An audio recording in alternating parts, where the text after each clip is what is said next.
Stirring the coffee with chopsticks, using the vortex method, the only true way to optimize the taste of your coffee at the molecular level. Good morning. Welcome to the Daybreak Show. We'll get started. First, coffee.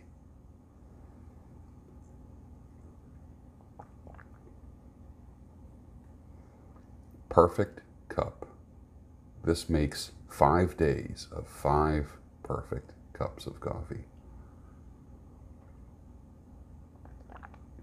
Oh, Lord. That combination of legendary brew and the Ethiopian. I'm actually just going to say get it.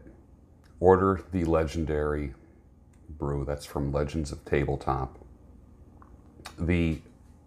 It's the gentleman from Masculine Geek, that YouTube channel. They sell coffee to support gamers and geeks, and I think you would like it. Mix it with some Ethiopian, drink it however you would like, and I think you're going to be really pleased.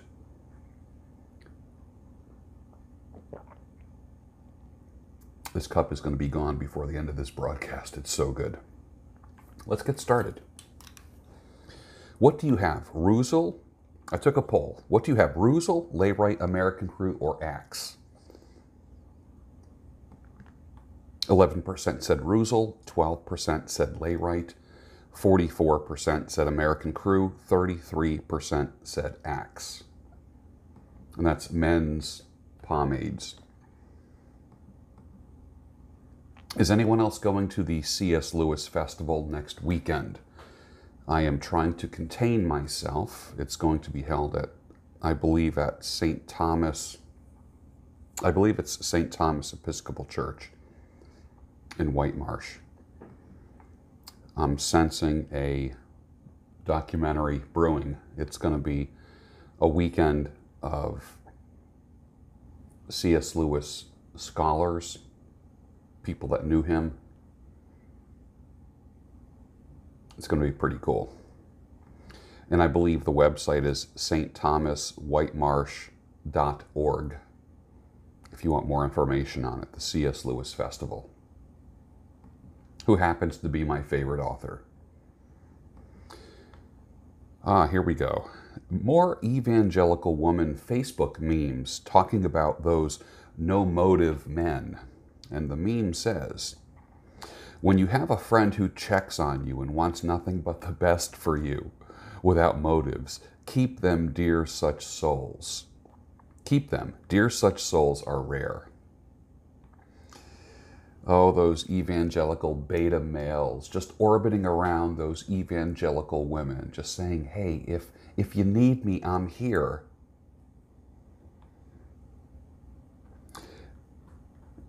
Many women like to keep men as friends, and those friends never like being friends. Eventually, they want to be something else. That's why I've always said, can a man and a woman be friends?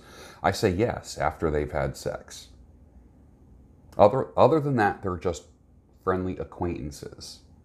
But the man will always be thinking he can go somewhere, that he can girlfriend his way to that woman's heart.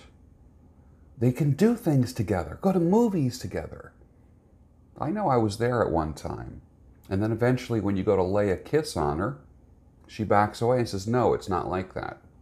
This happens to, I would say, most men, especially Christian men, where they can girlfriend, like I say, I just coined a phrase, where you can girlfriend your way into a woman's heart. You can't do that. As my friend Rollo Tomasi says, you can't negotiate true desire. Not that something can't grow, but if a woman doesn't look at you and feel, it ain't happening, my brother, move on. You want a woman that will, using Rollo's words, will break the rules for you, not make rules for you. Do not waste your time. Do not be an orbiter Proof that swagger works. The most frequent comment that Jonathan Goldsmith gets is, "I thought you were taller." Jonathan Goldsmith is the Dos Equis man. You know, stay thirsty, my friends. He's 5'7". But from the commercials and everything that you've seen, you would think he's well over 6 foot. Positioning, swagger equals gravitas, impact, authority. Never forget that. My brothers who are not as tall and don't feel like, or you might feel like because your height is limiting you, go with this piece of encouraging information. Jonathan Goldsmith is 5'7". The most interesting man in the world is 5'7". And that's not to put him down. Are you a father? Do you want to be a father someday? Seriously consider coming to the 21 Convention Patriarch Edition in Orlando. May 3rd, 4th, and 5th. I will be speaking there along with a lineup of all-stars. Best-selling authors, content creators, and thought leaders for men. If you need financial assistance, I am authorized to give you a partial scholarship. The link will be down below. You need to be there. We will also be in Warsaw, Poland in July, and then back in Orlando for the World Conference in November. But if you're a father, this is the one that you need to go to. It's huge. It's going to be incredible. The most red pill lyrics in the history of rock and roll are the song "Don't Look Back" by Boston.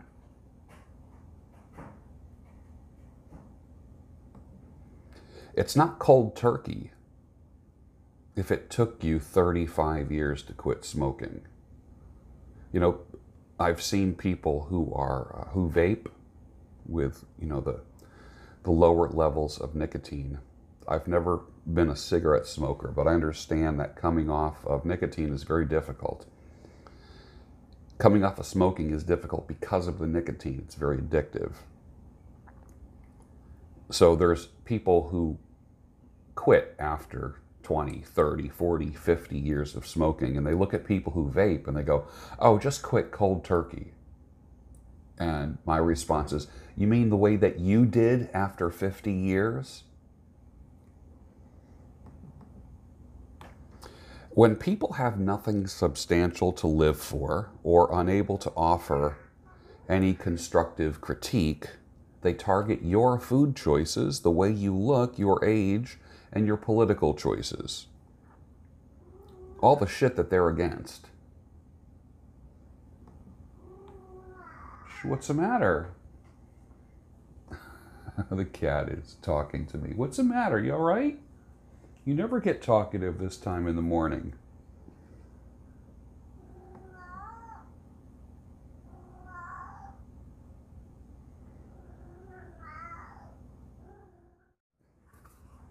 Let's read something from George Washington. Mankind, when left to themselves, are unfit for their own government. Iron sharpens iron. Men keep each other sharp. I went to a huge political convention last night, hundreds and hundreds of people in the area where I live. And it was nominating people who are running for various seats in the area where I live. And I had seen a person who was a judge that I knew from 30 years ago, because one of my first jobs out of graduate school was I was teaching in high school. And I remember one of my students got in trouble and had to appear before a juvenile judge in Pennsylvania, which is the Court of Common Pleas, a judge. And he was somewhat harsh, with the student. There was some mercy, but he was a tough guy. And I saw him last night, and I said, hey, I said, I remember you from about 30 years ago. And what bothered me was that as I was talking to him, he turned his back on me.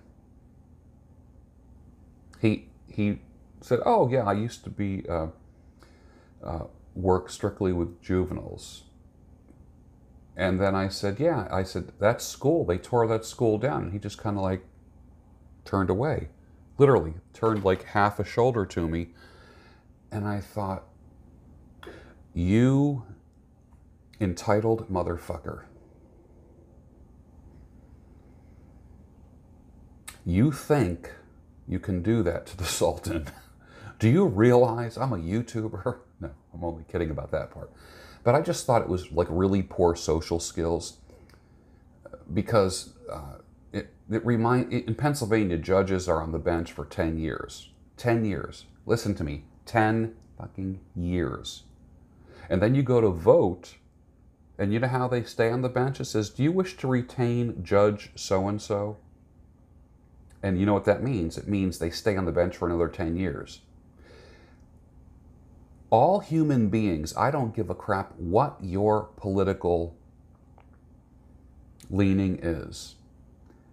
Everybody gets a little bit cocky and entitled when you are guaranteed a slot and there's no merit for 10 years.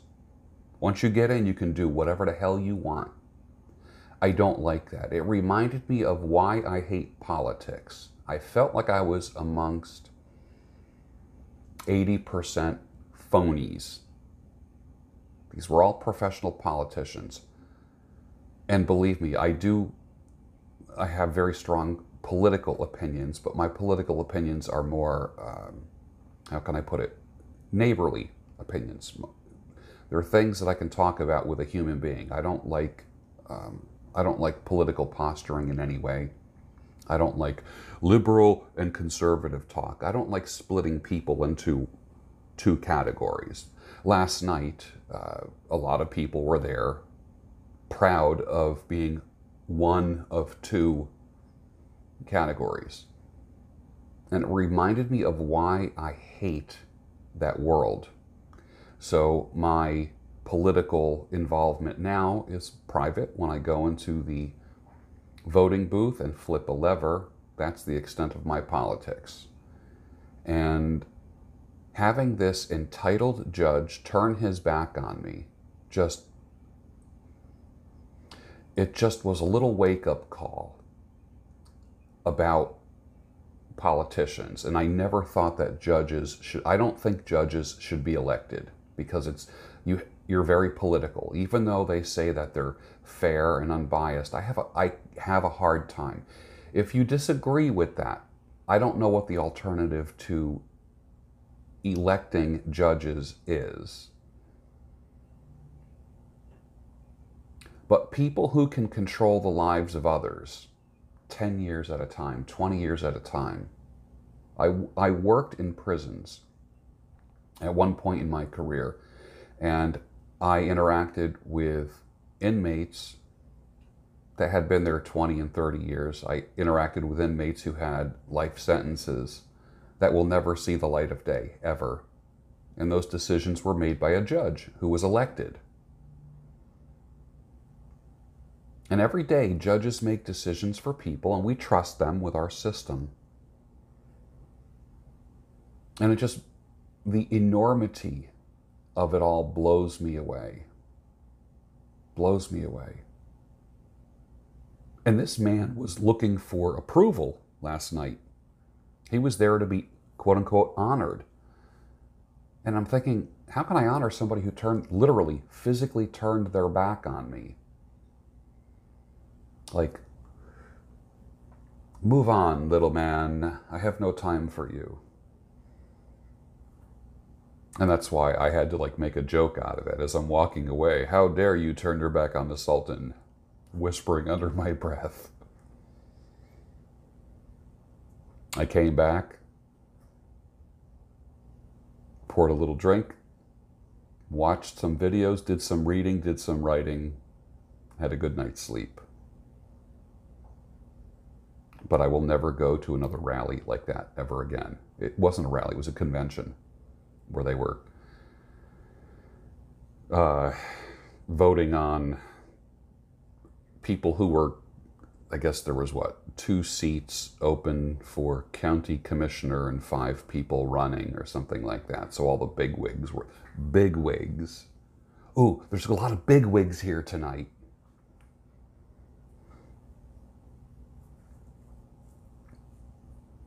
You are a big wig.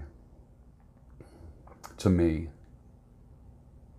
having your coffee this morning, going through your shit, your struggles, you're divorced, you hate your job, you're in a shitty relationship, or you're pursuing excellence like me and attracting excellence. But for me, you are a big wig. You're important to me. And as I was watching people getting their asses kissed all night, getting their rings kissed by people looking for favors, I thought to myself, I would never want to be in that position. Never, never. And I despise people who are. I wouldn't do anything about it. I just have an opinion about it. Just something to ponder. Yeah, I believe that you can do whatever you want. I don't care if you're just some bitter old dude or young dude whose heart's been broken or some woman who is cynical. I think that you have the ability and the raw material to make shit happen in your life. And I might be the only one in your whole life that's telling you that, because no one else is just going to come right out and say that. When was the last time your father or brother or employer said, sit down, you have a bright future. I really believe in you. If there's anything I can do for you, just let me know. Not a lot of people do that. You have to do it for yourself. But knowing the fact that there is somebody somewhere, a stranger sitting in his kitchen saying that you can do it, it might help you out, it might not. So I thought I would just give you a little bit of encouragement. I am that stranger sitting in a kitchen in the morning, drinking coffee, saying that you can do it. Pursue excellence, and you will attract excellence. Your life will get better incrementally. This is not a therapy channel. This is an excellence channel. You want therapy, go somewhere else. A therapist talks about your past. I'm talking about your future. Finish your coffee.